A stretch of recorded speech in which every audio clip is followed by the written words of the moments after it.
Thanks for joining us today on a special episode of the Jesus Famous podcast with Pastor Nate Holdridge. Today we have a special guest in the studio sharing their story about how Jesus has changed their life. Join us as we discuss stories and discover how Jesus is famous and the testimonies of those around us.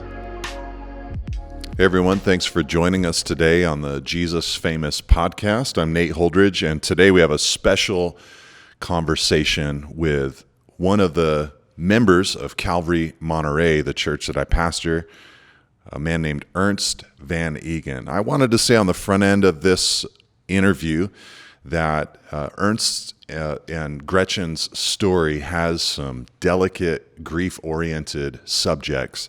They lost a young child named Sam when he was 5 months old, so I wanted to say that at the outset because if that's something that you're just in a stage of life where you're not ready for that, it's a little too tender, or for whatever reason, then you might want to skip this episode. Otherwise, I really think you'll be edified and encouraged by the way the Lord took them through that season and what God is doing in their lives today. So thanks again for joining the Jesus Famous podcast, and we're excited about what God is doing in our lives, and thanks for letting us join together with you. Enjoy.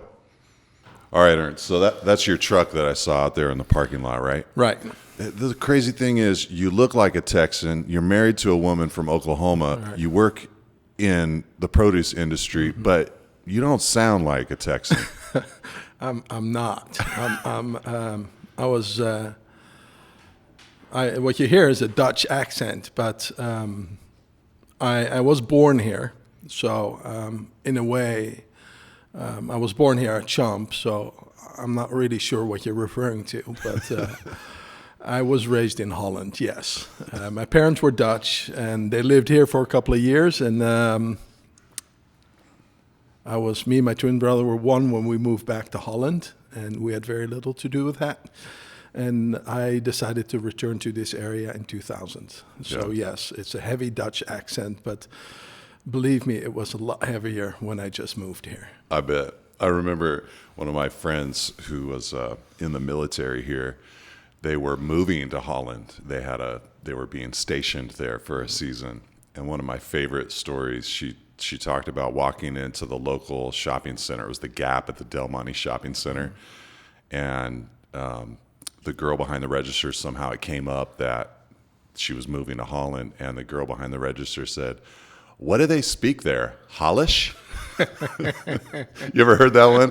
Anybody ever ask you that? Hollish. I've heard if the people from Denmark speak Danes, what do people from Holland speak? No, we don't speak Hols. We speak Dutch. I love it, man. Well, Ernst, it's a blessing to have you, here talking with us at the Jesus Famous podcast. For those who, don't know your story, I think they're going to be greatly blessed and edified today. And those who, of course, do know you are going to be encouraged and reminded as well of God's grace and faithfulness in your life. You're a member of the church here in that, you're part of the church, you serve in the church, you're deeply involved in the community of the church, and you have been so for a number of years. And it's just been a blessing for me, as your pastor, to watch you and Gretchen and to see the girls and just watch what God is doing in your life. And I got to say, you're one of the most, when as a Bible teacher, when you're up there and you're declaring the word, there's something that you do subconsciously where you're looking for the receptive kind of like those eyes of affirmation. Sometimes it's not even true. It's just maybe like an older woman who just like smiles a lot or something. She's not even really tracking with you, but it helps you in the delivery. And I got to say, you are one of those guys. I can just tell like God is ministering to you. You're a man who loves the word. You're on the edge of your seat wanting to hear from God each week, and you've always been so encouraging to me. So it's an honor for me to be able to talk to you and kind of ask you, some questions about your story. And I wanted to just really, so much of your story is really intertwined with some significant tragedy in your life. And so If we could back up, you mentioned, being born in Carmel, born at Chomp. I was born at Chomp also. That's the community hospital of the Monterey Peninsula for those who aren't in the know. And then you moved back to Holland. And how old were you when you left Holland and came back to the States? I was 27 years old, so I was very much still a child. But yeah, 27. Okay, and what brought you back to the States? What was your goal, desire?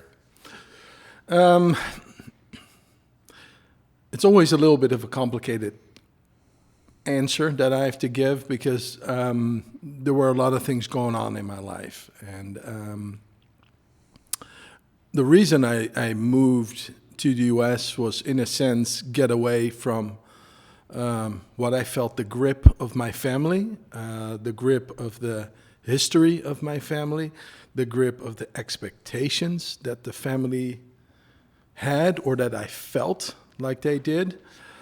I wanted to make my own decisions and make my own money and put my own fingerprint on the world and not follow in the steps of generations before me that had lived a life that was in line with the family's expectations.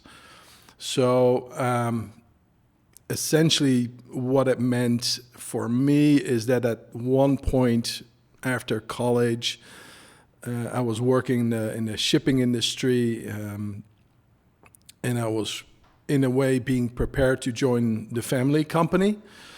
You were not expected to join immediately, but you had to earn your stripes elsewhere for several years before you would join, and there was always some pressure on me because I was the oldest of the oldest, and so on. So I always felt that there was a big expectation on me to join the family company, and for a long time I was totally cool with that. And from one moment to the other, something awakened almost in me, and I felt like I was held captive, hostage maybe, in a sense that very little of the decisions I'd made in my life before were actually mine, that I was being groomed for something, and I rebelled, and I told them I was going to go. The only way for me to move out of their grip was to move away, and since I was born here, I had a dual citizenship, and so I wanted to go abroad. I could go because of my dual nationality. And when you live in Holland, we're used to a lot of rain and bad weather. Summer is somewhere between 3 and 4 days. So I was going to look for a sunny spot. So I looked at sunny places to maybe move into. I knew I wanted to move into the food industry. And through fate, I came across a company here locally on the Monterey Peninsula called Monterey Pasta Company. And I harassed the CEO of the company for months, and I think he ended up caving in and brought you on board. Brought me on board. Wow. Yeah. So you came to the area, and at that time, you didn't know the Lord yet? I did not, no. I grew up in a family that when my brother and I were really young, we did go to church. We went to Sunday school, but both my parents, and especially my dad, stepped away from the faith.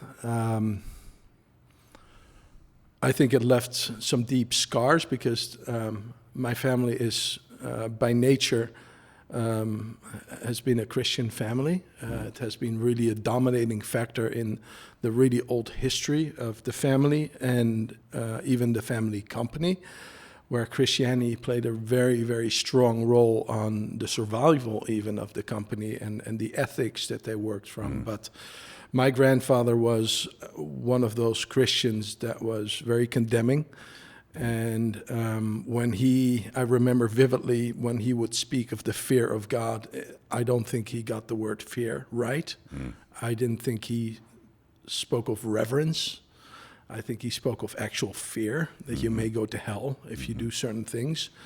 My father and mother had gone through hardship in their lives. I used to have an older sister, and she passed away. That was actually the reason we moved back to Holland, because she was sick. And I think something broke in them, and they walked away from the faith completely, from pretty much one moment to the other. So I knew a few stories from the Bible from early on, but I certainly wasn't a Christian when I moved here. Mm-hmm.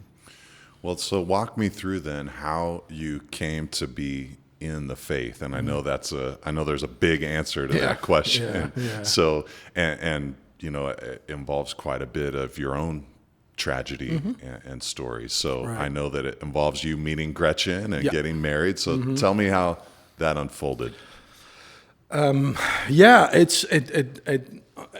It started with Gretchen, with my wife. I moved here, and I was very single at the time, and that's Very single. in the nicest possible way. Okay. I was enjoying life in all the wrong ways.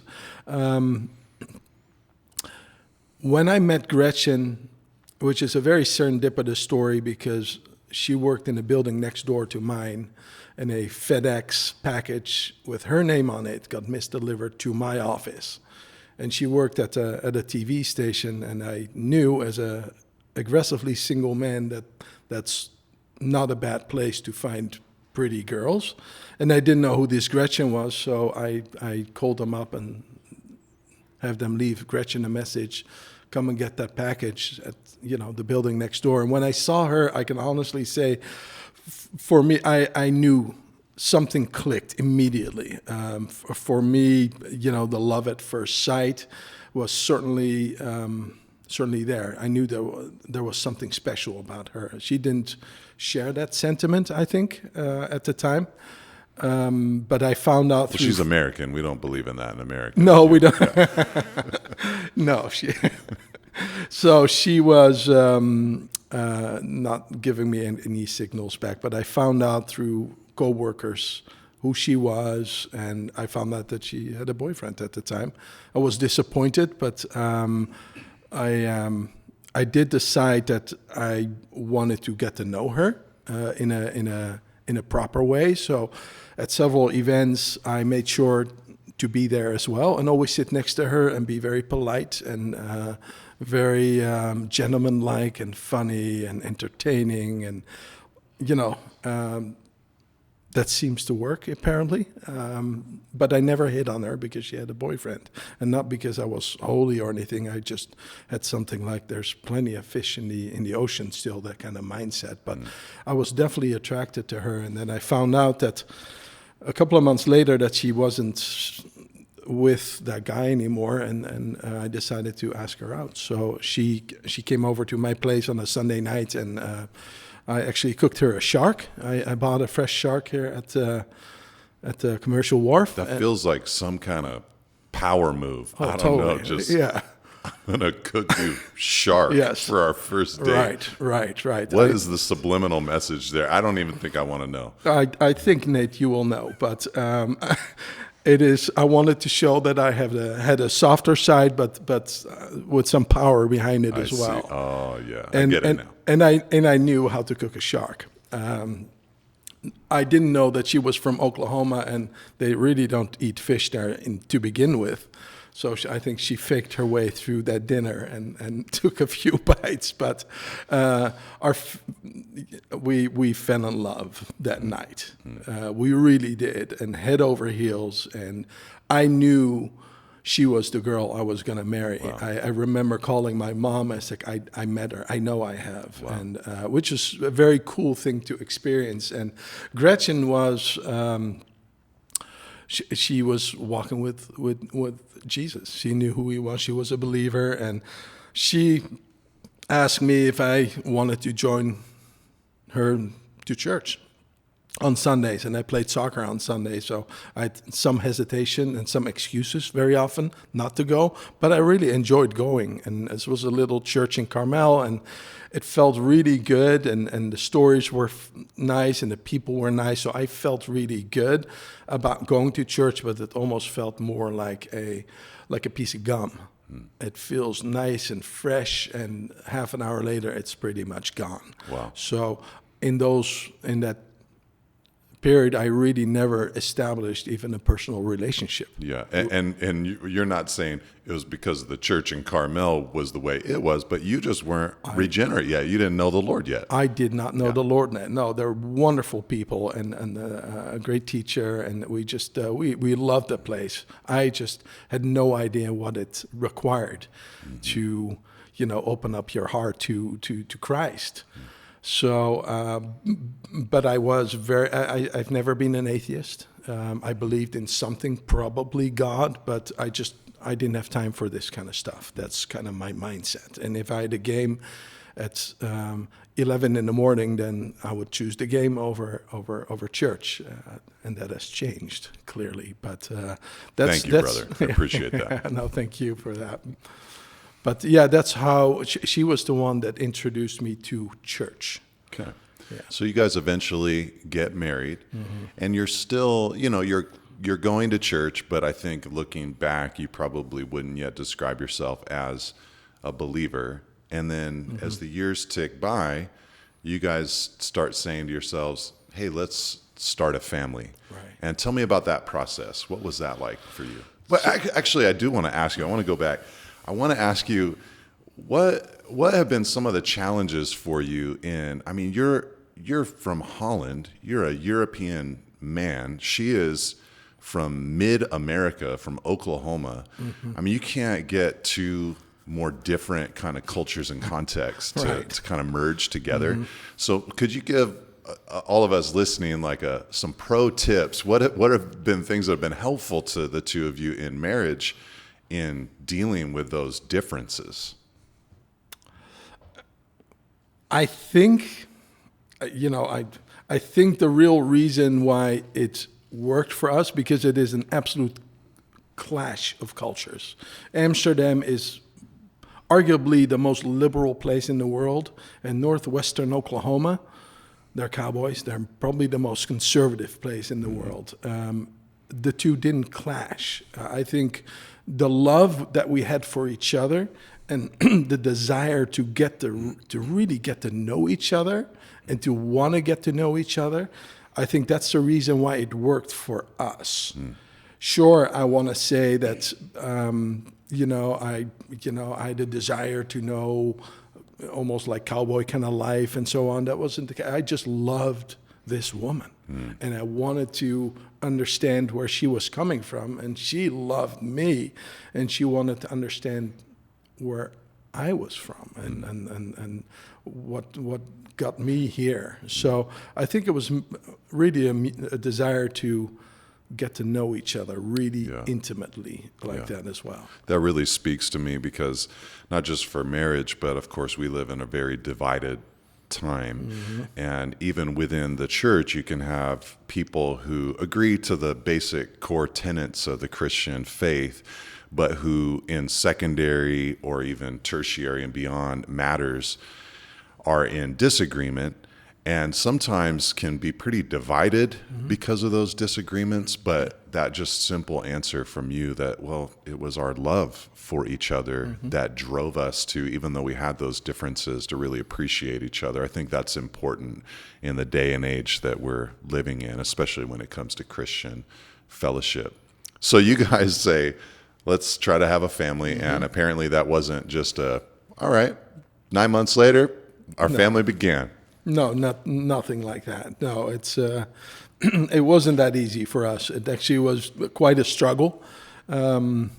We had a strong desire after we got married to start a family, and it just didn't happen. And initially, you're perfectly content being patient, and it's going to happen because that's what you know when you're going to get married. you're going to get kids. That's just the way it is. That's how life works. And for years, it did not happen, to the point that we started to worry. We started to use the calendar and so on to check out what the right times were.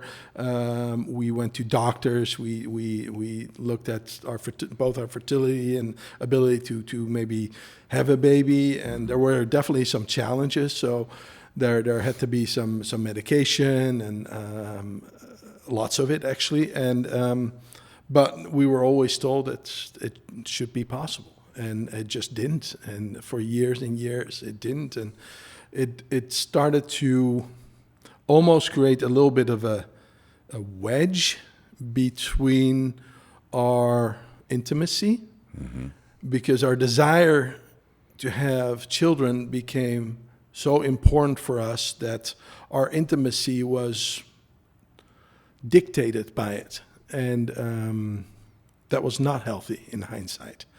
We didn't have people in our lives that could recognize that. It's also not something you share with someone. Right, very private. Certainly since we didn't really have a church community like we do now. But we ended up trying IUI, and then eventually, after 4 years, IVF. And after finally a couple of tries, we were able to get Gretchen pregnant. And 5 years after we got married, we finally had our prized possession. Our son, Sam, was born. What year was that? 2012. Wow. Yeah. All right, so tell me Sam's story. So Sam was like probably any father can relate to. Once you hold a child, your first child in your hand, there's this sense of victory. You know, it's like if you ever seen The Lion King, that's how I felt. I was the lion, and I was holding my offspring up high. Life could not be any better. In the movie, it's a monkey that's holding the lion. That's probably in hindsight very true, because I definitely saw myself as a lion, but it was a monkey. You're right. I was a monkey. Sorry, I love that. I shouldn't be interrupting. No, it's with true. That, yeah. It's true. I never realized that until you just said it. And I've watched the movie a couple of times. But yes, I was a big Dutch monkey holding my beautiful son. Life was perfect. Yeah. All the 5 years of trying, we never thought about that anymore. We had our boy. We had a life that just on paper was perfect. You know, we had a house in Carmel. I had a great job. I could do almost whatever I wanted. I was successful at every different level in life. I loved my wife. I had the child, and just life was just as good as it could get. And with kind of like the idea, so this is why you get married and get a family, because this is it. This is the life that we're all been dreaming about all these years. And Sam was strong. He was. We had a nickname. He was a heavy eater. I have that tendency from time to time as well. But he was real. He was boyish, and he was kind of loud, and he was strong. He was always hungry, and it was just a really, really good season. And to get up, what was that nickname? It's in Dutch. It's called Hongerwolfje, which is literally translated as hunger wolf. Yes, a wolf that's hungry. It was just that's a beautiful nickname. We still use that for him. He was just doing all the right things. He was growing, and he was starting to crawl.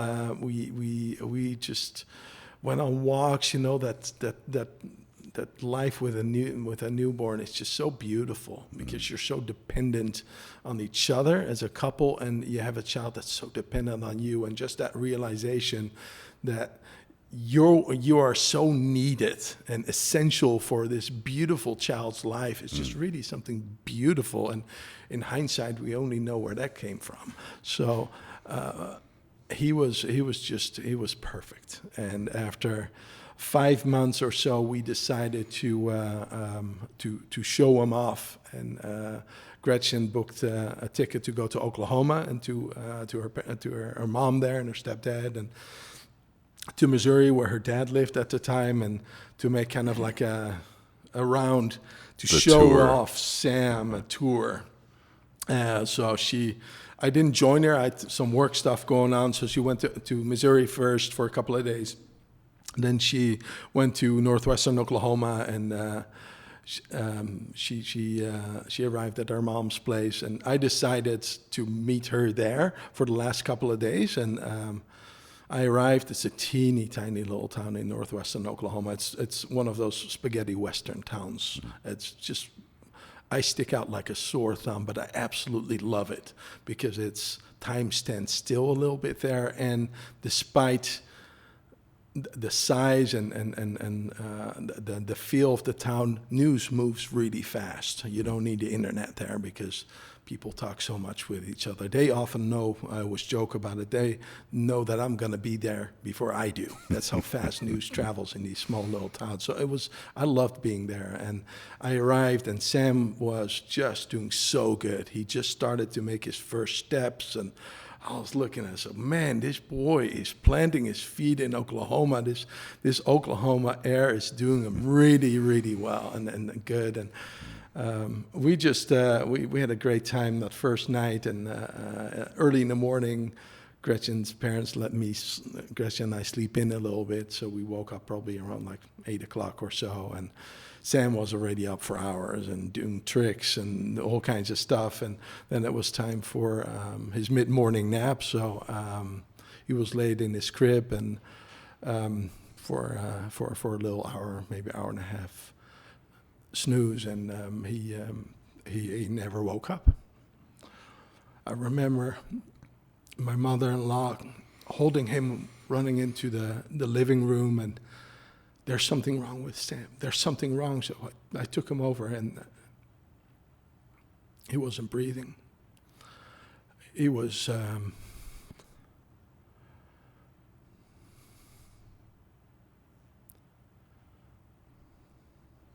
there was nothing left of him.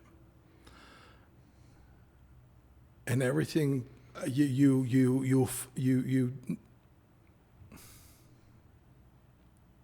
your instincts take over.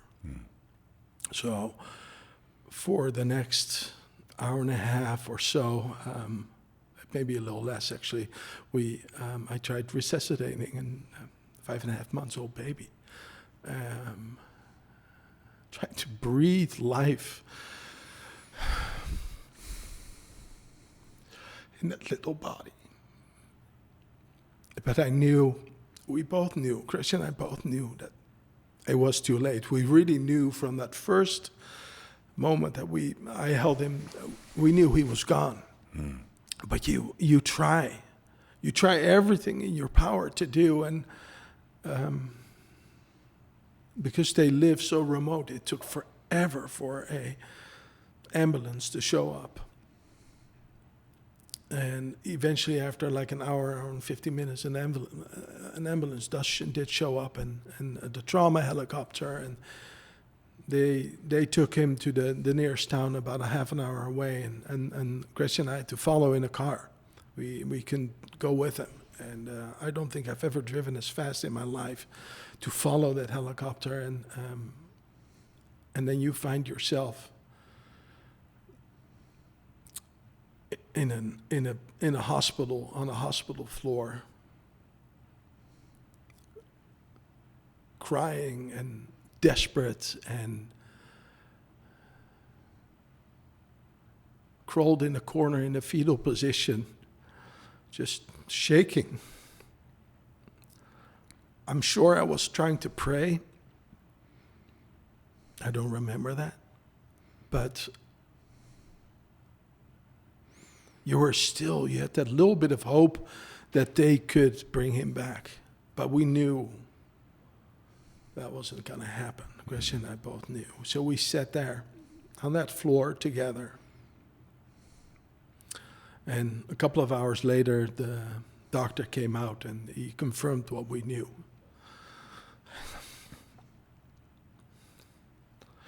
Sam had gone. Sam had gone. And everything stops at that time. Time stops. Your mind stops. You feel even, I think I felt dead myself. I know I was holding Gretchen. And I remember we told each other, we're going to get through this. We're going to get through. You and I are going to get through this. And I'm saying that because that's really what we felt. We have to. And then the reality starts to kick in. You drive back to the house. And honestly, I don't remember much of those couple of days, other than making phone calls to my parents, and I had to tell them that what happened to them years ago just happened to me. They lost their firstborn. And people from all over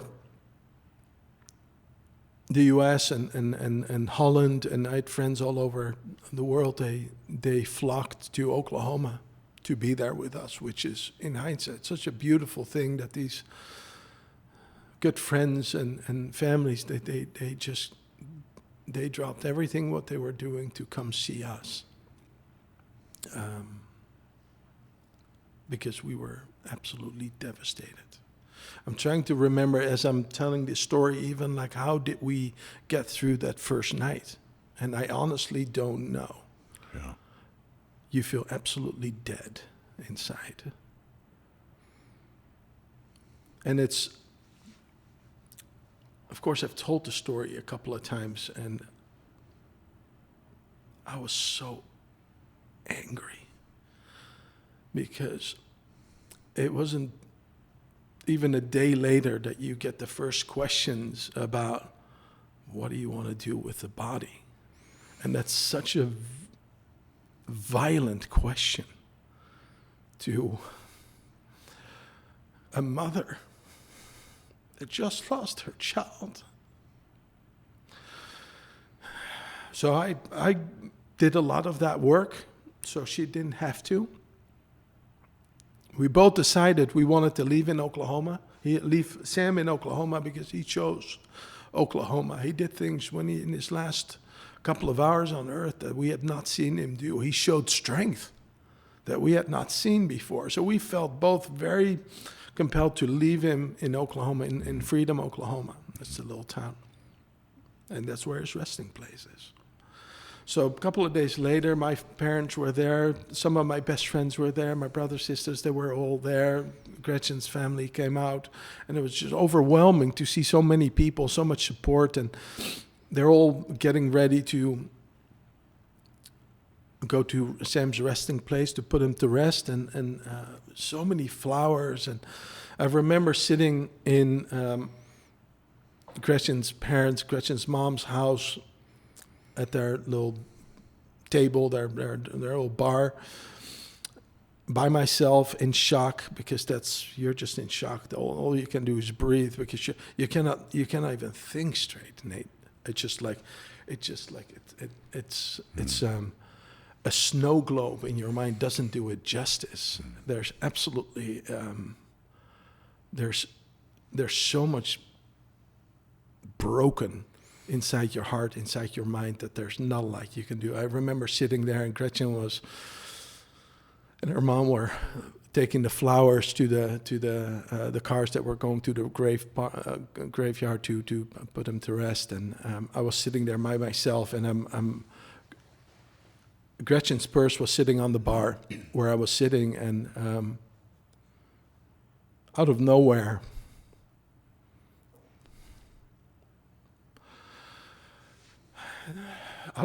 this song started playing from Gretchen's phone.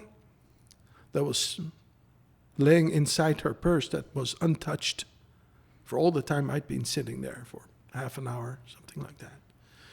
And it started playing a song that's called Godspeed by the Dixie Chicks. And this was a song, the chorus of the song that we used to sing to Sam before.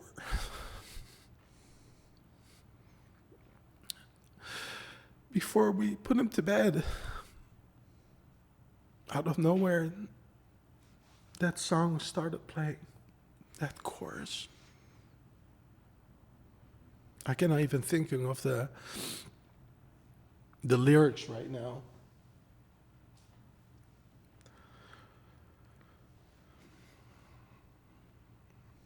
I'll pull that up.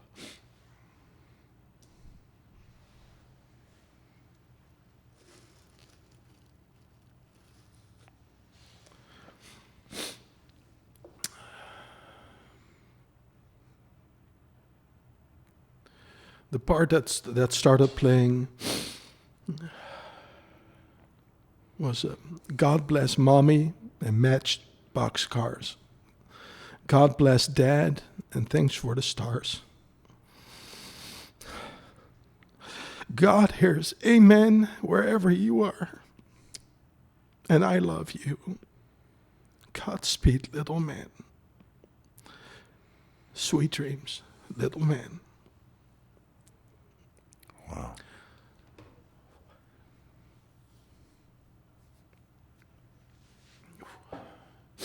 This part always gets me, especially in hindsight. When that started playing, I remember Gretchen and her mom running in the kitchen because they heard the song starting to play, like what's going on, and I was sitting there and Gretchen scrambling to get her phone to turn it off, and we looked at each other. It's like, did you do that? Nobody had touched it. And we felt that maybe that was a sign or something.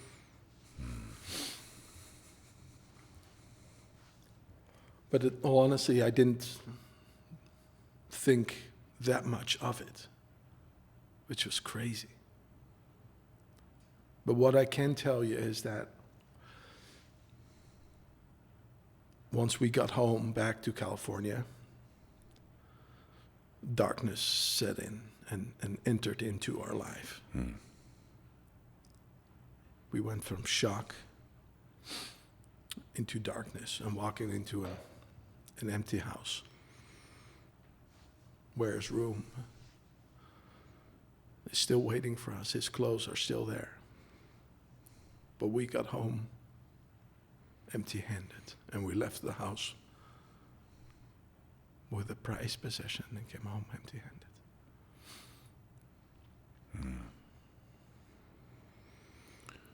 So the two of you are just trying to pick up the pieces. The reality is setting in. The shock is starting to fade. What emotions were you feeling, and what was beginning to happen to you?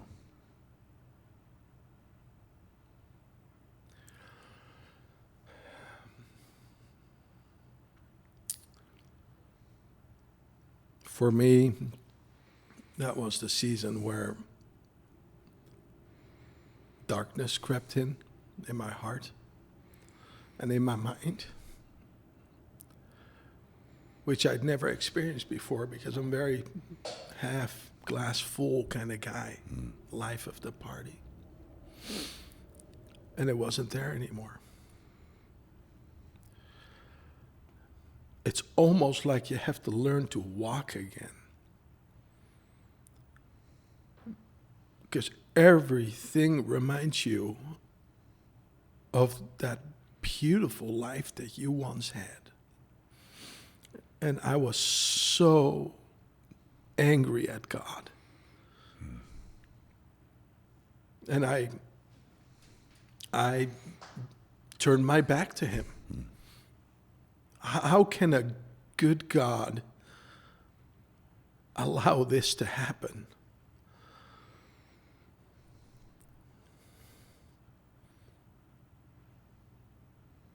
We waited for 5 years, and we had him for 5 months. And he took him back.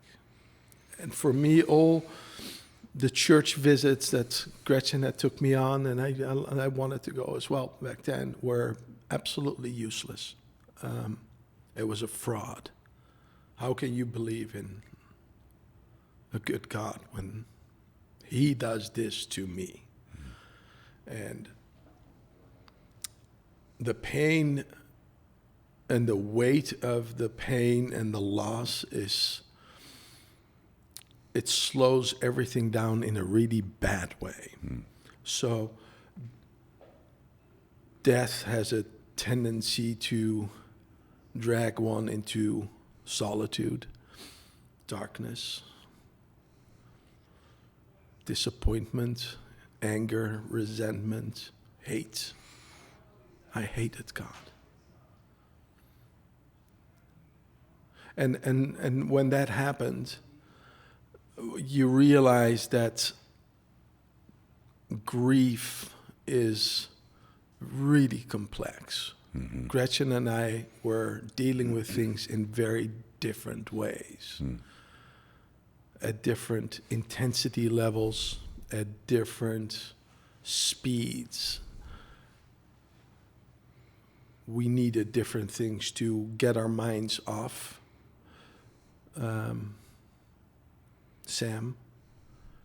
And since I turned my back to God, there was that other guy waiting for me. And he showed me exactly where I could find relief. And I did. I started to bury myself in work again. I started to disconnect from Gretchen emotionally. Because what do you as a couple talk about after this? After the last, do you talk about the last Friends episode? It just all seems useless. So we drifted away. And I started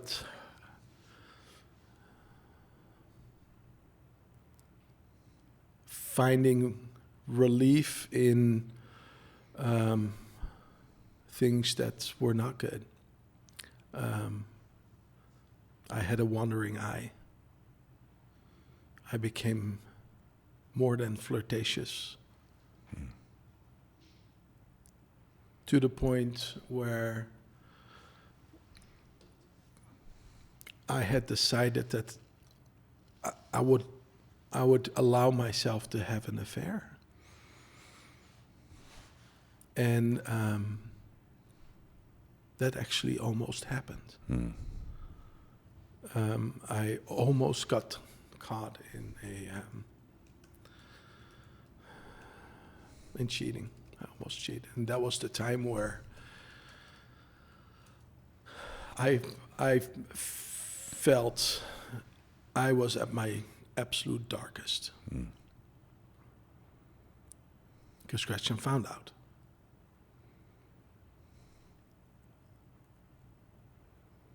And I hurt her so much, on top of her intense hardship and sadness and brokenness of Sam. I was the lowest human you can imagine. I was that guy that hurt her more. And I remember that I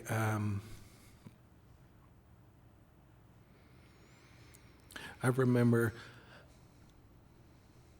driving on Highway 1 along Carmel, and this big truck was coming my way. I've never been suicidal, and I wasn't. But I was almost asking the truck, please lose control. Just take me. I make things worse than they already are. And they were, that was the darkest spot where I laid down on the ground, face down, and I was completely done. And it was a bad time for clearly for Gretchen and I. We had to get through a couple of weeks living under a roof. Gretchen wanted to leave. I begged her to stay. And there was at one point, and I still don't know what happened. Something tugged on my heart. You got to go to church. And I was not a churchy guy. You got to go to church. And I don't know where that came from. I talked to Gretchen about it. She wanted nothing to do with me. And I begged her, please go to church with me. Go to church with me. Let's figure this one out together. Let's not become a statistic. And she ended up reluctantly, she reluctantly agreed to go to church with me. We decided that we didn't want to go back to the church in Carmel where we were going to before, where we got married, but to find a new church. And so we made a list of churches in the area that we wanted to go to. And the first one on the list was Calvary, Monterey. And I remember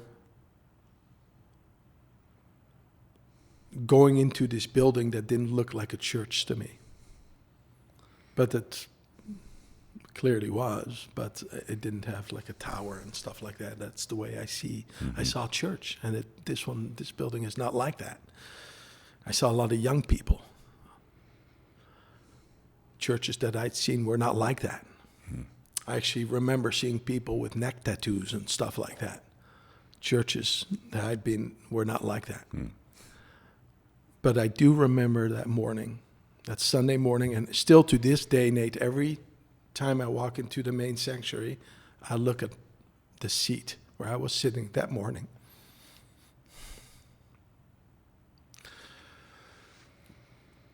And it was Matt Gersandi that was teaching. And I remember sitting at the end of the row on the left-hand side and zoned in, it was like looking through binoculars. All I could see was Matt, and all I could receive was what was coming out of his mouth. And there was fire starting in my heart. And there's no other way to explain what happened that morning, because something happened, and it was the Spirit just pouring into me. And I remember that at the end of the service, Matt did an altar call. And I don't even remember vividly doing that, but my hand went up. What I do remember vividly is that when that happened, I felt actually Gretchen grab my hand, my arm. She noticed it. And I think for the first time in months, Gretchen felt hope after Sam had passed. That morning, I gave my life over to Christ. And the following week, we came back, and I did it again, just to be sure.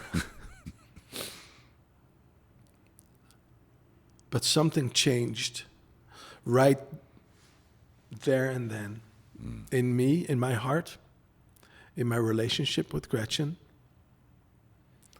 And really, within weeks, we started to see some recovery in our relationship, in our communications, in our healing process. About a couple of weeks after, Gretchen mustered the strength to take up some of Sam's clothes and drop it off here at the church. which is still in hindsight, what incredible strength she must have had to do this. But she went down here with some of Sam's clothes, and I don't know how it happened, but Matt saw her and recognized her. She was sitting next to that guy that was so intense.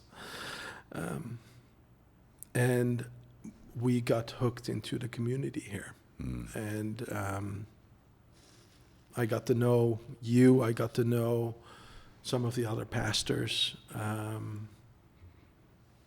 And healing started to happen also on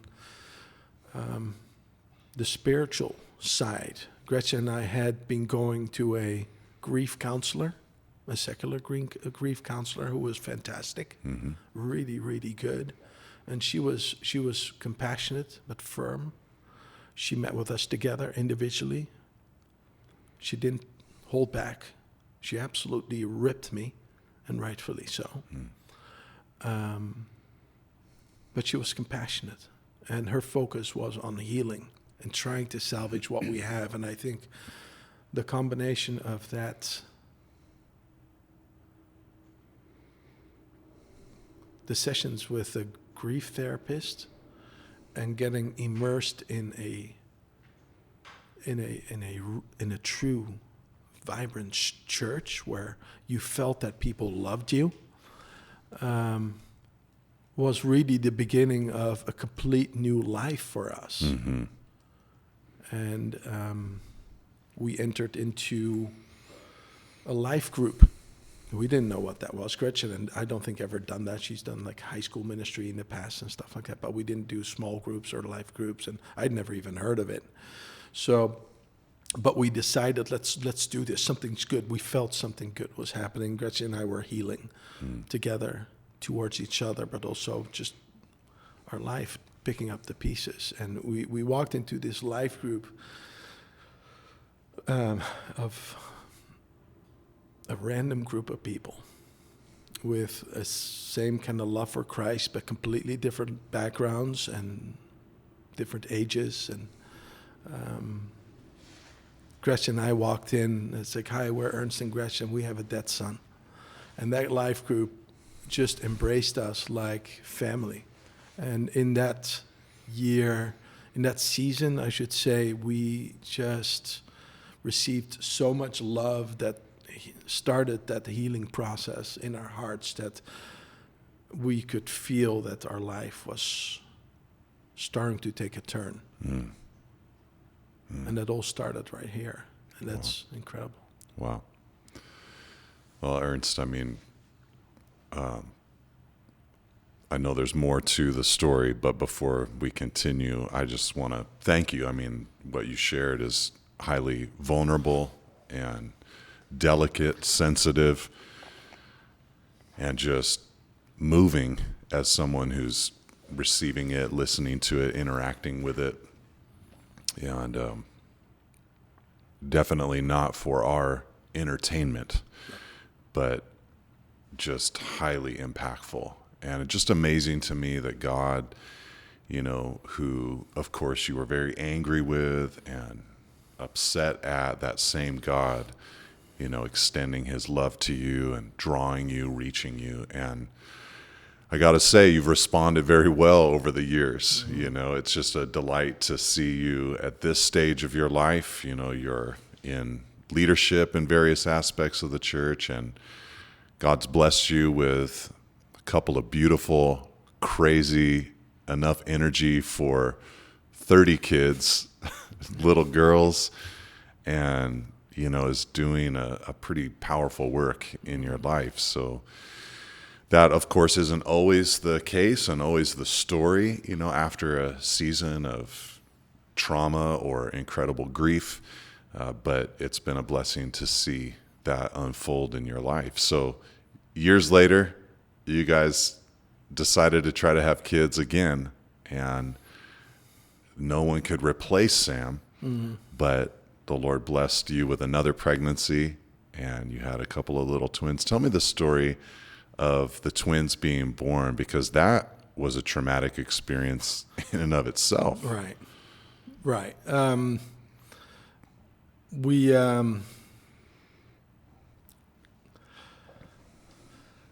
Gretchen and I were ready to try again.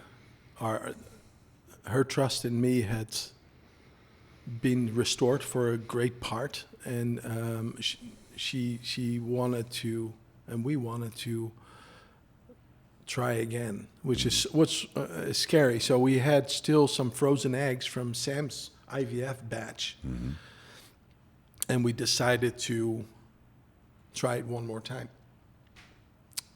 through lots of prayer. Because there'd been times where we wondered if the Lord wanted us to be parents, because didn't He just take a child from us? And now we are here taking things into our own hands again. So that was a not so easy time to pray through, but we did, and we felt confident that the Lord did want us to proceed, and He blessed us with twins, the double blessing. When we found out we were having twins, of course we were over the moon.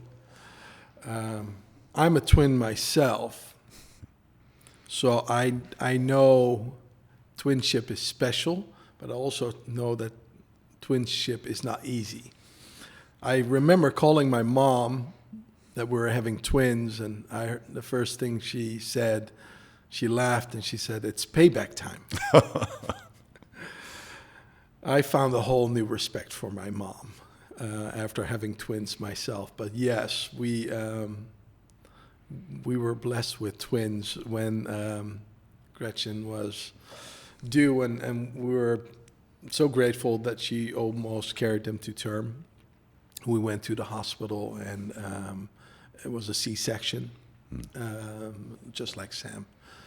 So we were at this hospital again, and we felt very confident that this was good, and this was just something amazing. And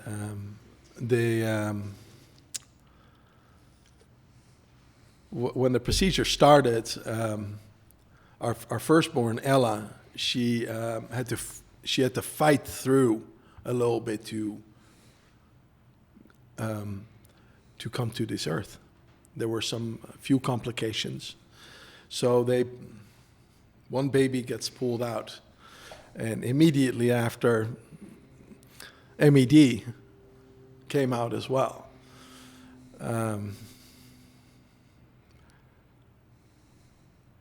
Ella wasn't good.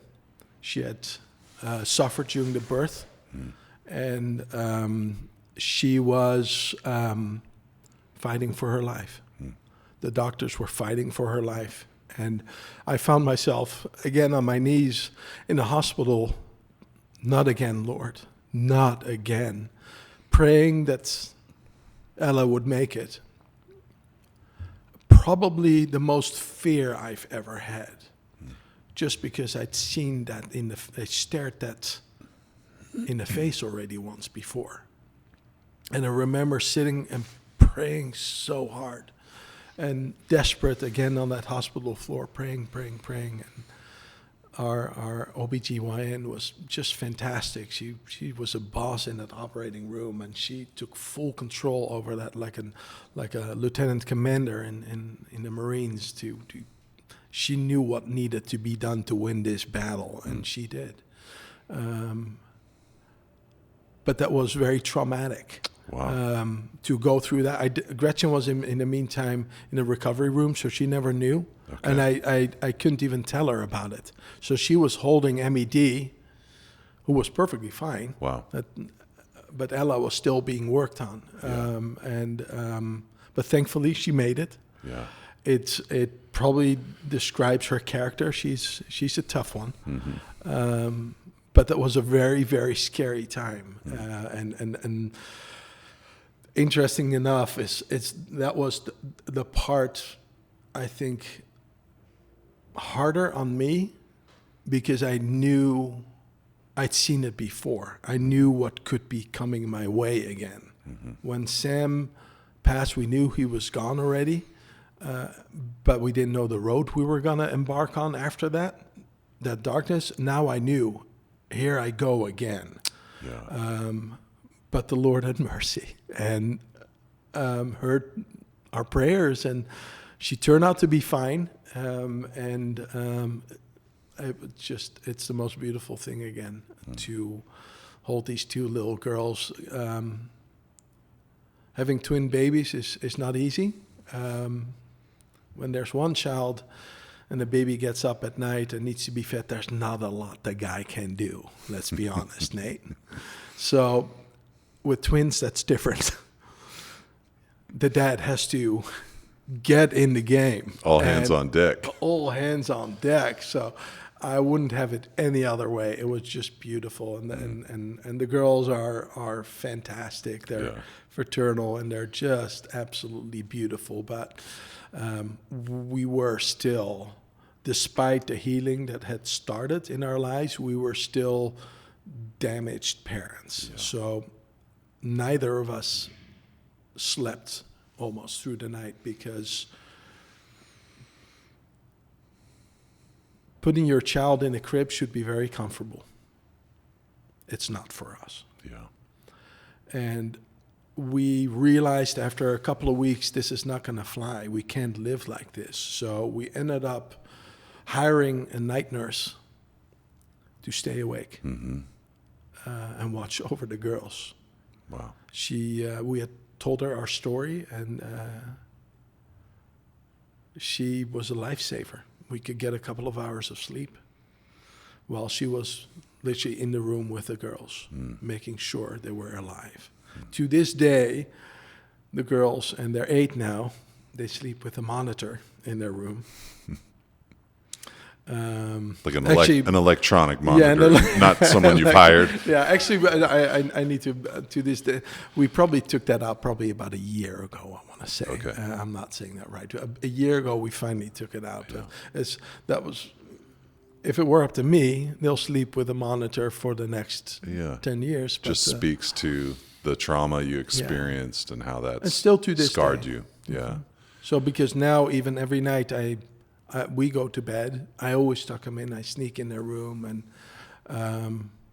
I put the blankets. We've got one wild sleeper and one good one. I tuck them in, and to this day I listen if they're still awake. And sometimes when they are really tired, when they're out, I'll shake him a little bit just to make sure. And that's maybe something that may not ever go away. Yeah. But I can tell you that it's not fear, because I trust the Lord. I really do. It is just a habit that hopefully one day I don't have to do anymore. But to this day I do. And one of the things I always feel that because of the Sam's loss, we love more. Like we're so, we value what we have more than ever. Yeah, your love for your girls and their love for you is so evident. I mean, one of my favorite things about your family is I love seeing you guys on Sunday. I think it's after they go to church, after they've had their church service down in Calvary Kids, you take them over to the grill and they get a donut. Yeah. It's merciful of you to the children's ministry team that you let them have a donut after. But I just love that, like just the look on their faces. There they are walking hand in hand with Daddy over to get a donut, and it's just this. It's a liturgy, it's a tradition, it's a rhythm that you've established with them, and it's so clear that you love them. You are going to have to grow out of that, waking them up or nudging them at night. I mean, you can't go into their college dorm room, and you're going to be one of those parents that has a real hard time when that stage of life comes. But Ernst, there's just so many things, that I could ask you or we could talk more about. There's, of course, sometimes I think in our stories we like to put a happy bow kind of on the end of things, and I know there's more tragedy and loss that you've endured. The tragic death of your twin brother years later. And of course, there's a long life to live. We don't know the trials that will beset us, So I, to respect your time and the time of our listeners, I'm going to kind of wrap things up here. But we're not trying to say, and then they all lived happily ever after. We're just so thankful to the God who, though we don't understand our trials at times, though we don't and can't comprehend the why so often of our experiences on earth, as believers, at the very least, what we have is the understanding that he came and he endured a tragedy beyond any of our tragedies, pain beyond any of our pain, and experienced that at least with us, and is carving out a future for us without any of that stuff. And I'm just so proud of you and Gretchen and what God has done in your lives. And I'm so thankful that on that day when the Lord was putting on your heart and the Spirit was drawing you, I'm so thankful that somehow, some way, Calvary Monterey made it on your list, and that you came here, and that Pastor Matt Gersandi was in the pulpit that day as the vessel that God was going to use to reach into your heart and life. I'm just so thankful. So, Ernst, I know that you love the church, and I'd love for you to, is there any encouragement that you'd like to speak to the body of Christ as we wrap it up today?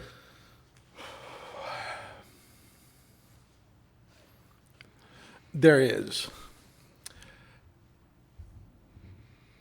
It's easy for us to look at God and what he's taken from us.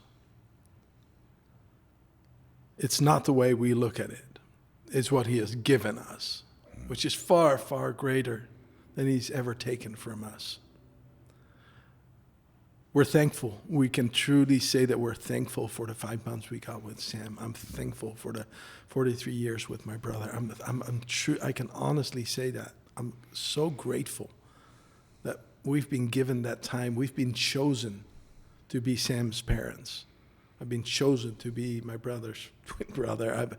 So the gratitude is fantastic and really a driver in our lives. I think